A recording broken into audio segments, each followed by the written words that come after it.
Lo que se ha descubierto, aunque ya se sabía, al final de lo ocurrido, es una cosa que deshonra el periodismo, que deshonra esta profesión y que, desde luego, es algo que no se debe olvidar. Jutge número 1 de Nules ha acordat transformar en procediment per a juí davant del Tribunal del Jurat les diligències prèvies obertes contra els 13 imputats de la nomenada. Presidente, pedí una vida, amiguito del alma. Alçar-se la cadira és tan dur, és tan difícil, hi haurà herois. Jo ahir no ho era. Vostès vulneren el principi d'igualtat, els drets fonamentals dels treballadors i les treballadores. Cometen il·legalitats per corrupció... Señores diputados, por favor. No se pot manipular com s'ha manipulat sense por. En què es relaten humiliacions, vexacions i amenaces per aconseguir favors sexuals. Solo se le acusa de cohecho impropio por no tener la factura de 3 trajes. Jo, al mes de ser cap d'àrea de política, ja sabia de què anava la cosa i ja podia haver-me anat i haguera sigut, potser, el més responsable, pot ser. No, no ho vaig fer, vaig aguantar 4 anys. Insistir en el caràcter fortuït i inevitable d'aquest accident i en la garantia de seguretat de la xarxa. Jo no puc demanar-los que siguin herois, però que no me demanes respectar-los con respecte als que sí que se varen oposar i sí que se varen dir no quan tocava dir no. És que és molt important dir no en esta vida alguna volta.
El 5 de novembre de 2013, la justícia declarava nul l'ERO que enviava al carrer vora 1.000 treballadors de la radiotelevisió pública valenciana. La sentència és rotunda.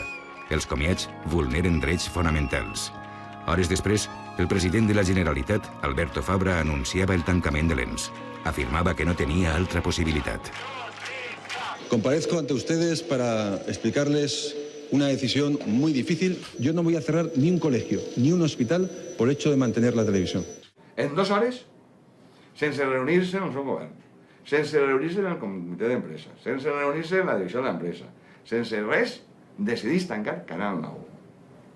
Bueno, si això no és testiculina, que vingui algú que m'ho diga. Comunitat intervinguda, comunitat laboratori d'un projecte a llarg termini del partit governant que consisteix en buidar de contingut comunicatiu al sistema autonòmic espanyol. Aquesta empresa i per tots els llocs de treball fins al final, fins al final, fins al final. El cost del tancament d'RTBB ha passat dels 70 milions d'euros previstos inicialment per la Generalitat a vora 200. Són 3 anys de costos laborals, són 3 anys de funcionament d'una radiotelevisió pública. És incomprensible. Pero es que había otra solución clarísima, que era hacer un nuevo expediente de regulación de empleo con nuevas condiciones durante un periodo de tiempo muy tasado. Esto se va a hacer sí o sí, que se os mete en la cabeza, porque ahí no hay dinero. Entonces, o llegamos a un acuerdo o nos cierran. Nos cierran. Els treballadors no poden guanyar mai. Els treballadors o perden més. No voy a decir, tengo 86 millones que me cuesta el ERE, 1.200 de deuda, mire, esto se cierra y ya está, porque entonces tendríamos que cerrar el Estado. Ella ha mirat per ell des del punt de vista del prestigi que li podia donar en els círculos del poder una decisió com esta. No se han producido otros cierres que estaban por venir, porque esto ha sido tan chapucero que ha vacunado esas otras televisiones para bastante tiempo. Comença la votació. 49 vots a favor, 42 vots en contra. El 27 de novembre de 2013, les Corts aproven amb la majoria absoluta del Partit Popular la llei que sentencia RTBB a mort. Señorías, por favor, desalojen la sesión.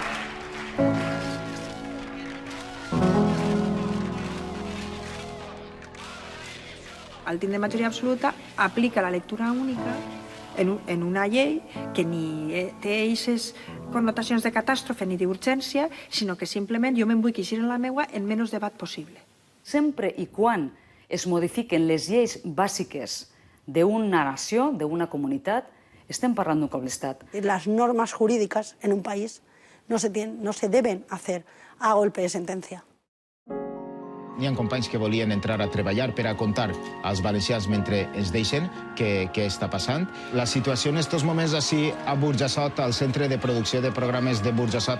Dir-te que en estos moments hi ha molts companys de la televisió valenciana que estan intentant accedir així al centre perquè saben que s'ha tallat l'emissió de Ràdio 9. Acabem de vindre així a la televisió, al lloc on treballo tota la meva vida. Puc entrar ahí? Jo vull entrar ahí, perquè tinc tot el dret del món a entrar ahí. Ya no se puede entrar dentro. ¿Por qué? ¿Pero por qué no se puede entrar? ¿Quién ha dicho esto? Su dirección, se dirige a la dirección. Dirección. ¿Por qué no puedo entrar?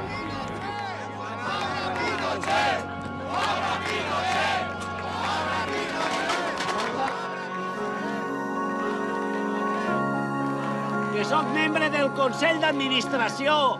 Volen fer el favor d'obrir la porta? Contéstenme, ¿por qué no puedo entrar? Soy trabajador en esta casa. ¿Por qué no puedo entrar? On estan els diners dels valencians?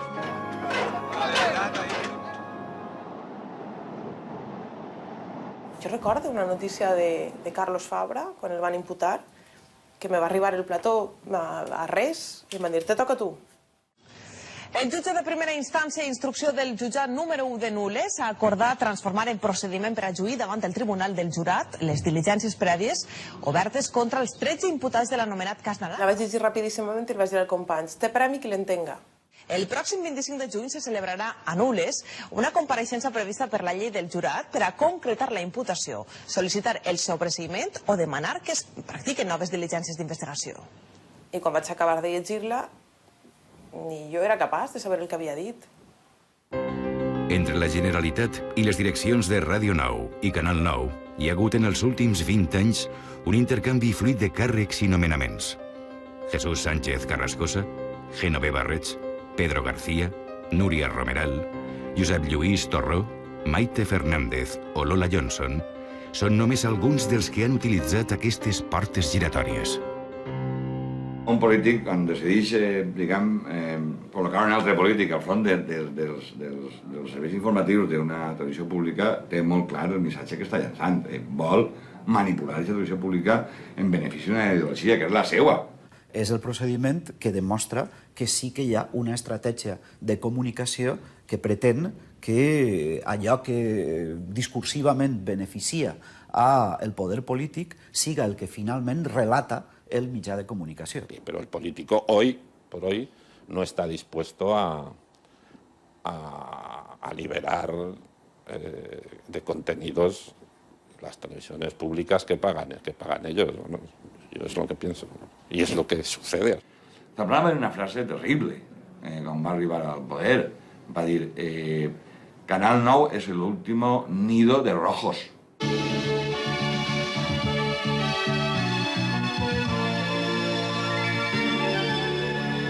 Canal 9 comença avui les seues emissions de proves. Les emissions d'RTBB van començar l'octubre de 1989. El primer director general va ser el periodista Amadeu Fabregat. Si recordamos, es que ha sido siempre igual. Las protestas, las críticas de los partidos de la oposición ante el comportamiento de Canal 9 no se produce solo con el advenimiento del Partido Popular a la victoria política. Però me pareix un milagre que la televisió valenciana, que porta un any i pico funcionant... Quan fèiem informatius, el que preteníem, d'alguna manera, era que el punt de vista de la institució que governava els valencians, la Generalitat, apareguera reflectit i apareguera la gestió que feia la Generalitat. Perquè, d'alguna manera, érem un instrument, érem un òrgan de la pròpia Generalitat. El que sí sé és que la informació que s'oferia era de perfil molt baix i que mai es destacaven les informacions que eixien en premsa i que objectivament delataven comportaments, decisions o accions que no eren bones del Partit Socialista del govern de Joan Lerma. Perquè en aquella època Lerma no tenia un llapis que anava censurant les coses que se feien en televisió, perquè n'hi havia un professional celós de la seva independència i els acerts o errors són d'ell, i no meus, òbviament. Crec que els anys d'Amadeu Fabregat van ser uns anys que, respecte al que va passar després, van ser, diguem, la llavor del que després va passar.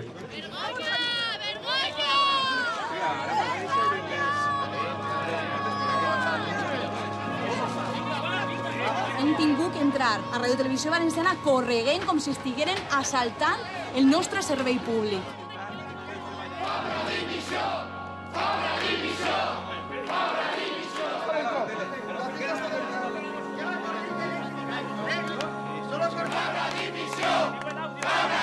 Estan impedint l'accés dels treballadors al puesto de treball, a banda de que estan cercenant un dret fonamental que tenim com a treballadors i com a ciutadans.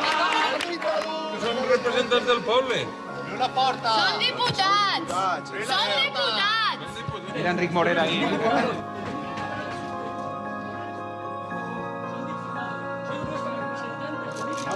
¿Qué ha pasado? Habéis cortado el cable. La policía acaba de tallar el cable. La policía, esta gent, és la que ha tallat ara mateix la missió en directe que estaven fent. Estos policías...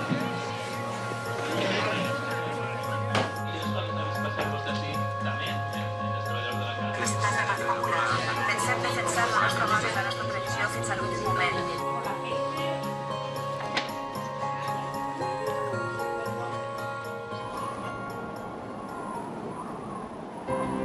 6 de febrer de 2009. Esclata el cas Gürtel. El jutge de l'Audiència Nacional, Baltasar Garzón, ordena una investigació per una suposada trama de corrupció a Madrid, València i la Costa del Sol. Gürtel es una gran amalgama de ilegalidades, de descontroles, de corrupción.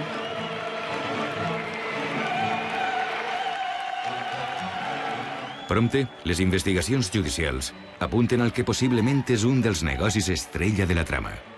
La visita del papa Benet XVI a València el juliol del 2006.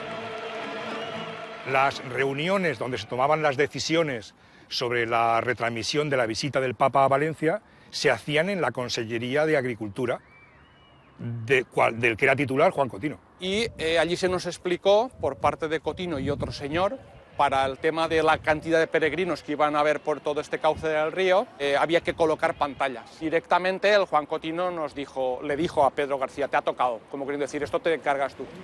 Cotino, exdirector general de la policia, exvicepresident i exconseller d'Agricultura de la Generalitat i expresident de les Corts Valencianes, ha estat finalment imputat en la causa de les pantalles.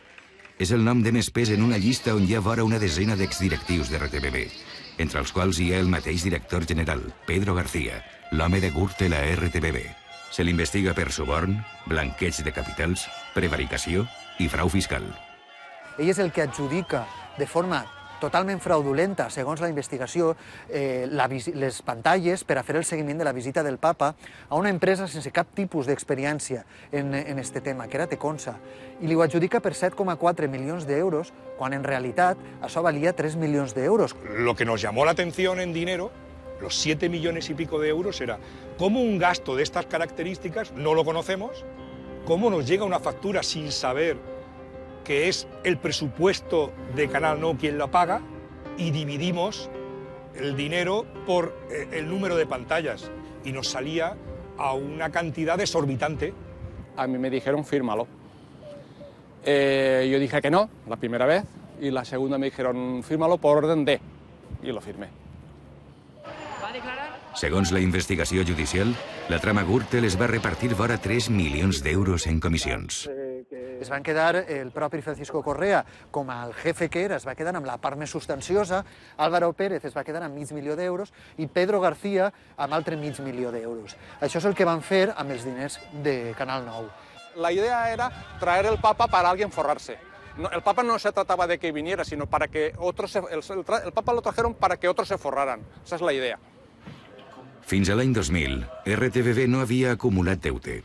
Però aquell any, Eduardo Zaplana, president de la Generalitat en aquell moment, canvia la llei perquè l'ENS puga endeutar-se a llarg termini. El deute acumulat passa en 20 anys de zero a més de 1.000 milions d'euros. Ten en cuenta que nosotros hemos llegado a abonar solo en intereses más de 22 millones de euros en algún ejercicio. 22 millones de euros solo en intereses. Sobre la base d'aquell despropòsit comptable, la llista dels negocis ruïnosos en què s'ha vist involucrada RTBB és inacabable. Als 14 milions de la visita del Papa, cal afegir 26 milions d'euros pels drets televisius de la Fórmula 1, que no tenia en exclusiva i que va ser un fracàs d'audiència. En futbol, més de 600 milions, dels quals només en va recuperar 224 pels drets del València i el Villarreal. Lo que ha hecho Televisión Valenciana con el fútbol es el antinegocio. Si se ha utilizado a Canal 9 como bolsa de distribución de fondos para usos espurios por parte de la Generalitat, para eventos que no podía cubrir directamente y sin embargo utilizaba esa cobertura por vía de la televisión, pues habrá que investigar si eso ha sido así. Sin vergüenza, Luis, ¿cómo has hecho lo que... Totes aquestes irregularitats han fet que finalment 5 exdirectius més de RTBB hagin acabat davant dels tribunals. Se'ls investiga per apropiació indeguda, administració deslleial i malversació de cabals públics. Els exdirectius imputats són Luis Motes, Núria Romeral, Luis Redondo, Lola Johnson i José Luis López Jaraba. Durant el mandat de Jaraba, director general entre 2009 i 2012, es va gestar l'ERO que deixava al carrer el 70% de la plantilla de RTBB. No hubo más remedio que hacerlo, ¿vale? Y bueno, esas fueron las circunstancias. O se hacía todo ese plan o se cerraba la televisión. El novembre de 2014, el diari El Mundo publica que Jaraba es va gastar-se 1.000 euros en restaurants amb la targeta de l'empresa. La gente realmente no llegó a darse cuenta de que o hacemos una tele de 50, 60 o 70 millones de euros o estamos abocados a cerrar, porque es que no tenían dinero. Y entonces, pues la gente no llegó a asumir la realidad. Y eso fue un poco lo que ocurrió, ¿no? Porque es que no había para más.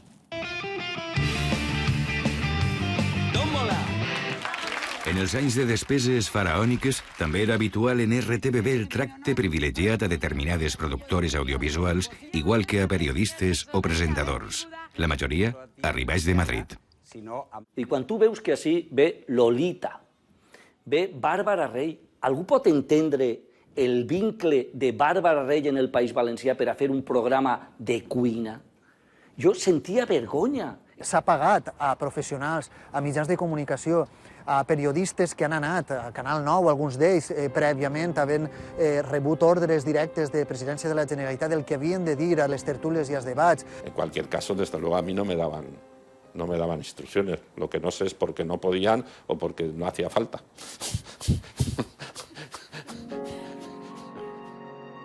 Comunicar-me en estos moments que les persones que han sigut nomenades com a liquidadors d'esta casa están en estos momentos en control central. Aquí no puede entrar nadie que no esté autorizado. ¿Qué Dios, Nacho? Ve la policía ahora. ¿Nos pueden tirar un ban, por favor? Nosotros le hemos dejado pasar a usted.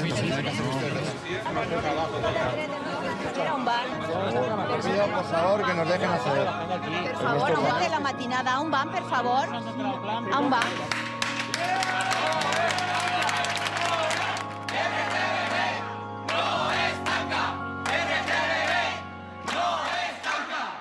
Jure que tant com tindre el càrrec de president de la Generalitat... A les Corts Valencianes, a l'actual legislatura, han arribat a seure fins a 10 diputats del PP imputats en casos de corrupció. La factura de la corrupció i els grans events, jo la calcule en 12.500 milions d'euros. Aquesta quantitat és pràcticament l'equivalent al pressupost anual de la Generalitat Valenciana. ¡Viva el Papa! RTBV ha sigut víctima de les xarxes de corrupció. Però el malbaratament a la comunitat valenciana ha arribat molt més lluny. La Ciutat de les Arts i les Ciències ha costat 1.282 milions d'euros. Acumula un sobrecost de 625 milions d'euros. La inversió total de l'aeroport de Castelló ha arribat als 150 milions d'euros. El cost de Terra Mítica va ser de 377 milions. Supera en més de 100 milions el que estava pressupostat inicialment. El parc temàtic es va vendre per 65 milions el 2012. La Ciutat de la Llum, tancada al setembre de 2014, va rebre ajudes de la Generalitat per valor de 265 milions d'euros que Europa ha declarat il·legals i que s'hauran de tornar. A qualsevol treballador o qualsevol persona que cometa un delicte comú segurament li cau tot el pes de la llei. A responsables polítics d'aquest saqueig per a les arques públiques segurament se n'aniran sense problemes perquè els delictes estan prescrits. Des de 2008 fins 2013, la renda per càpita dels valencians ha descendit un 11% i el producte interior brut per càpita un 10%. Duplica la taxa d'atur mitjana de la Unió Europea amb un 25,54%, vora 2 punts més que la mitjana espanyola. És l'octava amb més desocupats d'Espanya. El 23 de febrer del 2010 es fa pública la denúncia de 3 periodistes d'RTBV contra el secretari general de l'ENS, Vicente Sanz, per assetjament sexual. Les denunciants relaten humiliacions, amenaces i obscenitats. Al ver el estado con el que vinieron, pues que no fuesen capaces de poder volver a la realidad, a poder volver a vivir una vida más o menos normal. Vicente Sanz, el dirigent del PP valencià gravat dient que estava en política per a forrar-se, va ser durant 15 anys el màxim responsable de la política laboral de RTBV. Y a mí me una cosa muy feta, que era colocar a los afectos al régimen en la nómina de Canal 9, que això ho feu de cine. Més de 4 anys i mig després que esclatarà l'escàndol, Vicente Sanz encara no ha sigut jutjat per aquests fets. Sanz s'ha jubilat amb el seu expedient laboral net i ha cobrat una indemnització d'RTBV de 18.000 euros. Les denunciants van ser acomiadades en l'ERO de 2012. Yo hasta que no se termine el tema judicial no voy a hablar con nadie de nada. ¿Y para hablar de la televisión? Tampoco. No és un cas de 3 treballadores que han patit abusos sexuals. El cas Sanz és el cas de les 3 treballadores que s'han atrevit a denunciar a Vicente Sanz. ¿Tú quieres? Yo trabajadores. No, trabajadores de esta casa. Todos Nosotros somos trabajadores de esta casa. Yo trabajé per una altra empresa. Tira per fora. Vostè comenta aquí, Isca. Acá fora.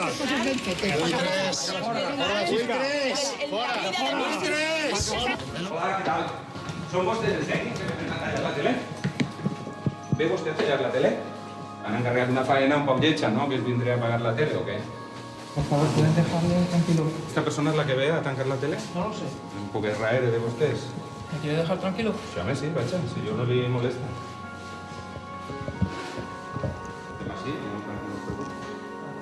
Aquest home que ha vingut així a tallar la missió, resulta que li diuen Paco Signes, és un veí de Gata, fins i tot sabem el seu malnom, li diuen Paco Telefunken, és un home que es dedica a apanyar teles. Que avui he entrat per primera vegada a aquesta casa, a aquest plató, per a que vostès em puguen escoltar, i ho he fet per una finestra. Que no he sigut l'únic dels seus representants democràtics que ha tingut que entrar a aquesta casa per una finestra. Els policies que estan entrant per a apagar la televisió. Endavant. De la Generalitat entren en aquest moment per la porta principal de Canal 9. Han vingut fins a la porta, se l'han trobat tancada, ells mateixos se l'havien tancada anteriorment. Acaben de dir que Paco Telefunken diu que no tanca Canal 9. Diga, jo prenc la decisió unilateralment de dir, vam esperar a casa i això no està lluny.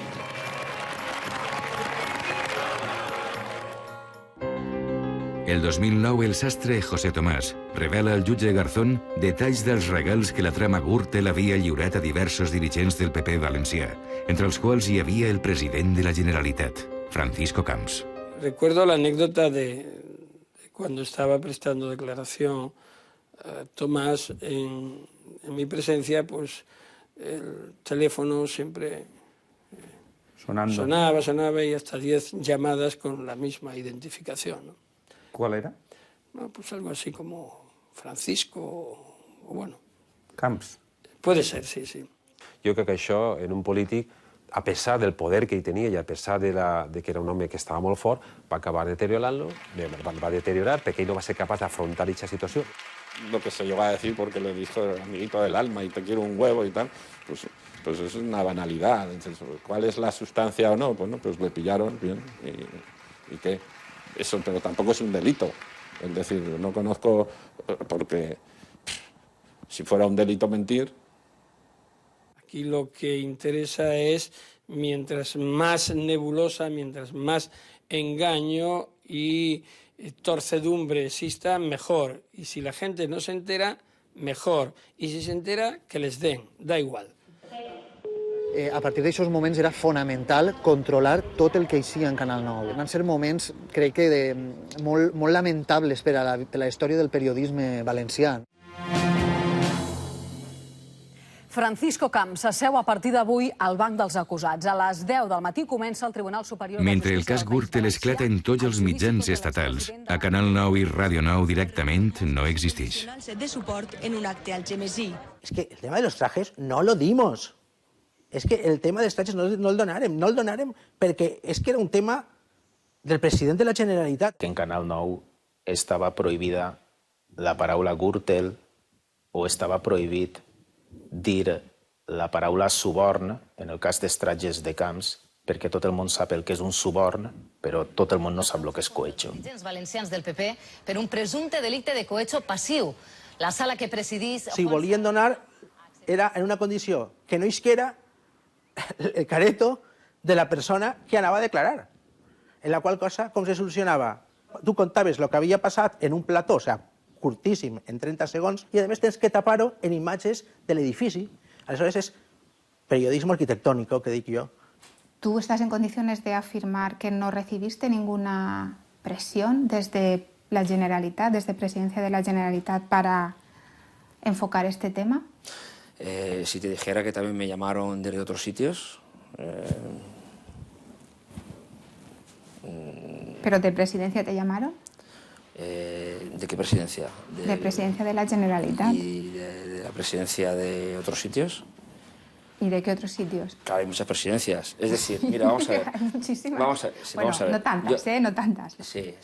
Vamos a ver. Yo no me quiero zafar de nada. Tú me has preguntado que si yo respaldo la labor de mis compañeros. Y yo digo que sí.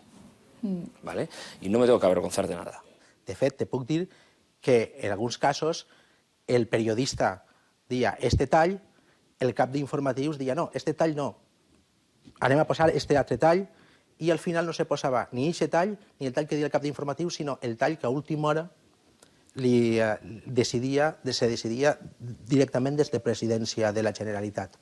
Aquí no voy a decir otra cosa que no sea esta. Es decir, yo sí respaldo la labor de mis compañeros en todo momento. Otra cosa, que yo cuando escriba mis memorias diré lo que sea. Camps repeteix com a candidat a la presidència de la Generalitat en les eleccions del 2011 i guanya per majoria absoluta. No obstant això, el juliol presenta la dimissió. Voluntariamente ofrezco este sacrificio personal para que Mariano Rajoy sea el próximo presidente del gobierno. Presidente. Feliz Navidad, amiguito del alma. Contarás durante muchos años con mi lealtad, ¿vale? Perdona, durante muchos años, no, hijo de puta, durante toda tu vida. Por eso, tío, es que... 6 mesos després, un jurat popular el declararà no culpable del delicte de suborn impropi. Culmina així la caiguda en desgràcia d'un polític que feia només uns anys aspirava a ser successor de Rajoy. Jo crec que l'accident del metro és el que provoca que Camps s'allunyi completament de la realitat.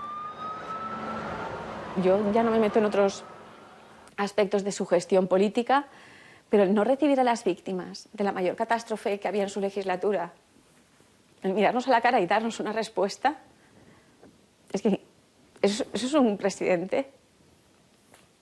Que no han sabido ver en nuestra tierra un proyecto de futuro y que no han llegado a entender lo que durante todos estos años hemos conseguido, ser los mejores. Yo no quería ir, porque lo que no quería es que la entrevista de las víctimas del metro fuera a través de una reja con un micrófono y que en realidad esa imagen de lo que estaba hablando era del cierre de Canal 9 y yo quería ir a hablar para hablar del accidente del metro. Y además me sentía, personalmente, un poco utilizada a favor de la causa del cierre de Canal 9. Beatriz, has d'entrar al plató. Anem a continuar parlant. La porta principal està tancada. Perfecto, venga. Adelante.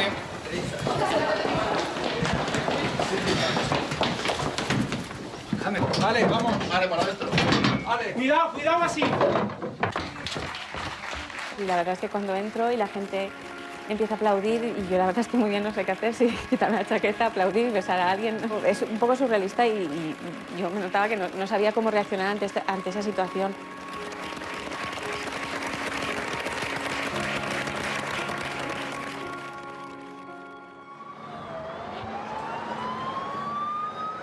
...43 morts i 47 ferits... és el balanç de l'accident de metro més greu ocorregut a Espanya, el de València. La casualitat o la fatalitat el fa coincidir amb un esdeveniment en el qual Canal 9 ha invertit un esforç extraordinari, la visita del Papa a València.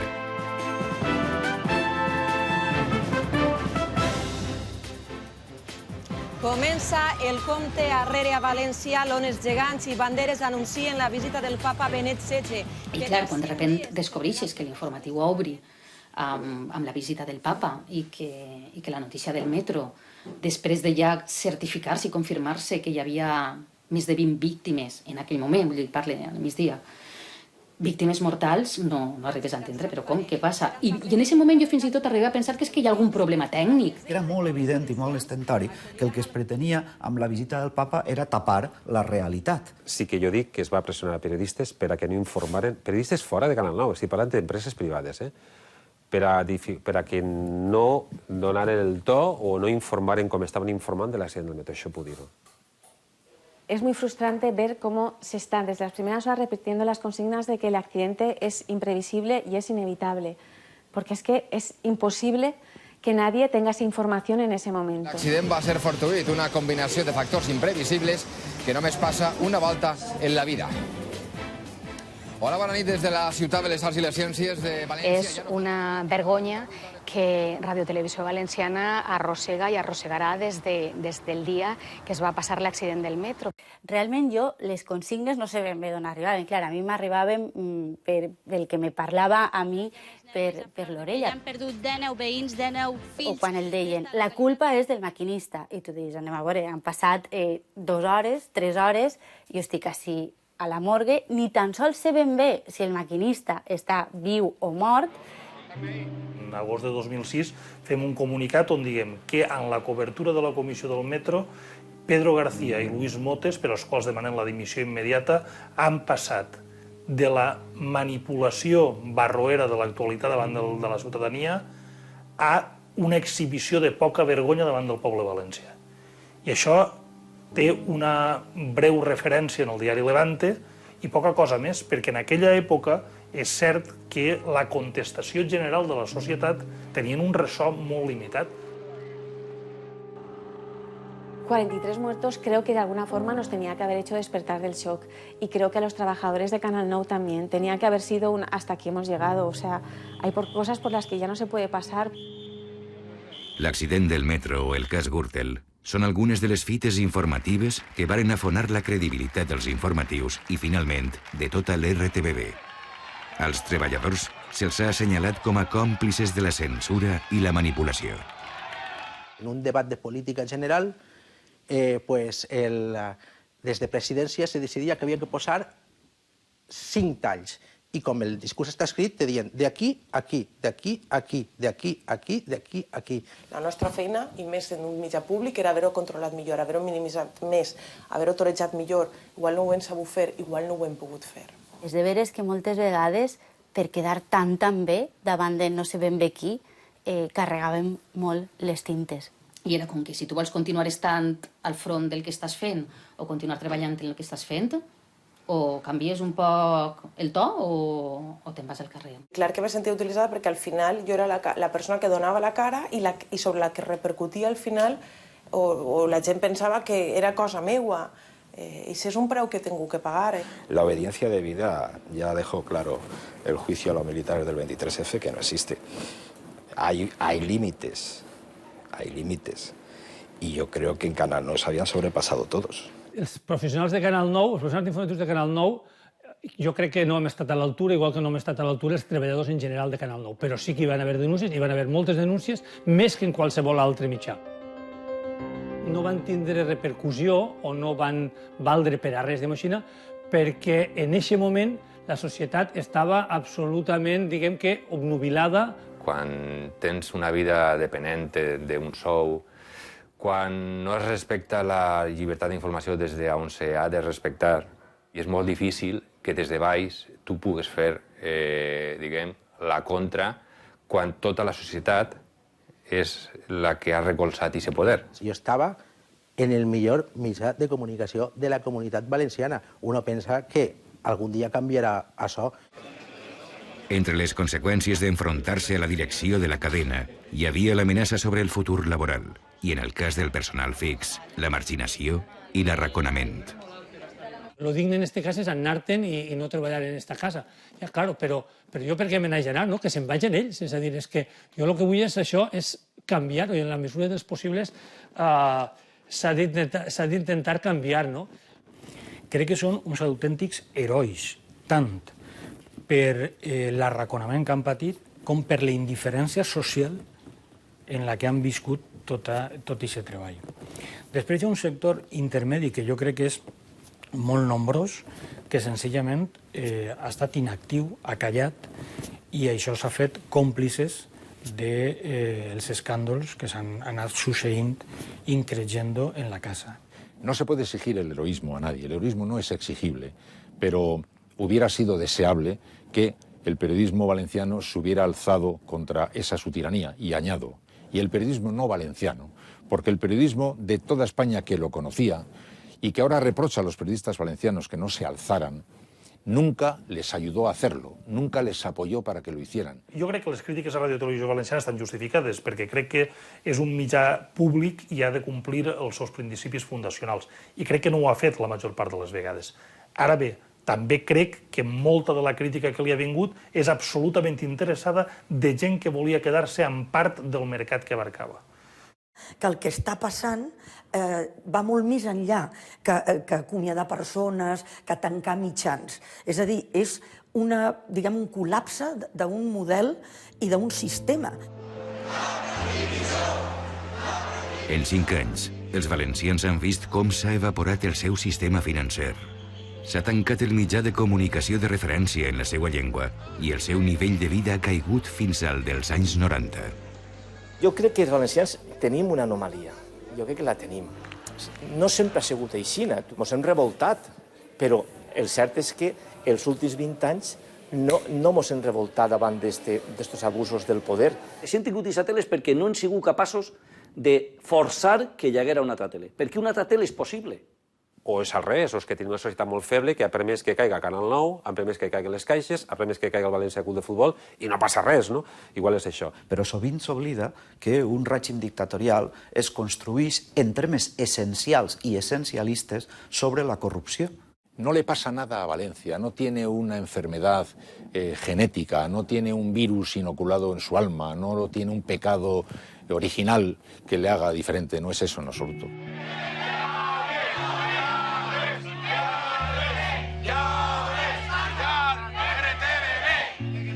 El tancament de Ràdio Televisió Valenciana és l'arranc d'un experiment. És un pas en la centralització també comunicativa de l'Estat. I està fent l'experiment allà on pot fer-lo, allà on no hi ha capacitat de resposta. Están informando que ya ven en estos momentos, ahí pueden ver en esas imágenes en directo que tenemos desde el corredor. Soy el comisario de la Policía Autonómica. Tengo una orden judicial del Juzgado de Instrucción número 9 de Paterna para el desalojo de las instalaciones. O sea que si son tan amables, les ruego que pacíficamente abandonen esta zona. ¡Vergonya! ¡Vergonya! Y siempre cuando se cierre un medio de comunicación, tanto como cuando se cierre un periódico o como se prohíbe un libro, siempre eso significa que algo va mal en cuanto al respecto a los valores democràtics. I jo ho recordo així, a més, sentar-me en aquella taula i estar en els últims moments, el no poder contenir les llàgrimes, com molta gent en el plató, perquè aquest fosset negre era d'alguna manera un fracàs col·lectiu. No tenim cap mitjà de proximitat.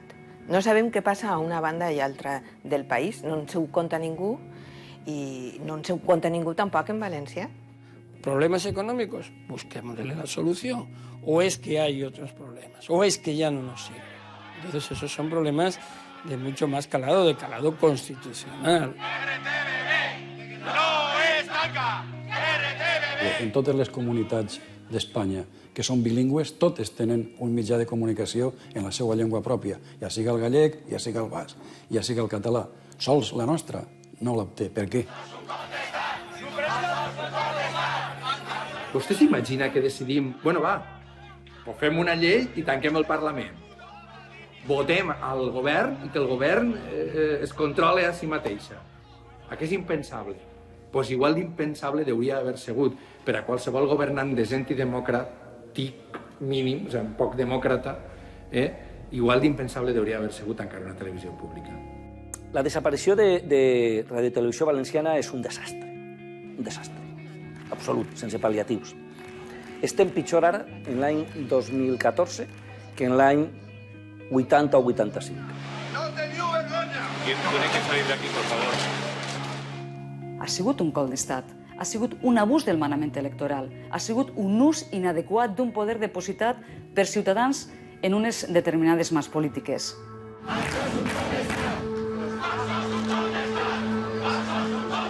La cantidad de policías que tengo aquí.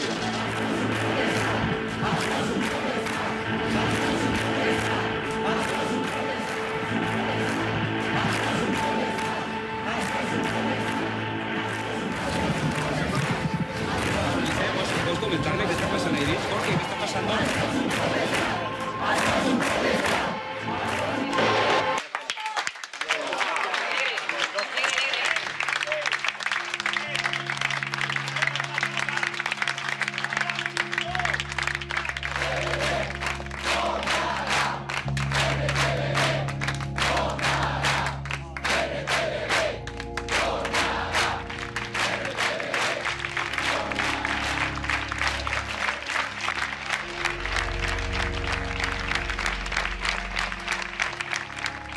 Això es perseguirà per sempre. Vergonya!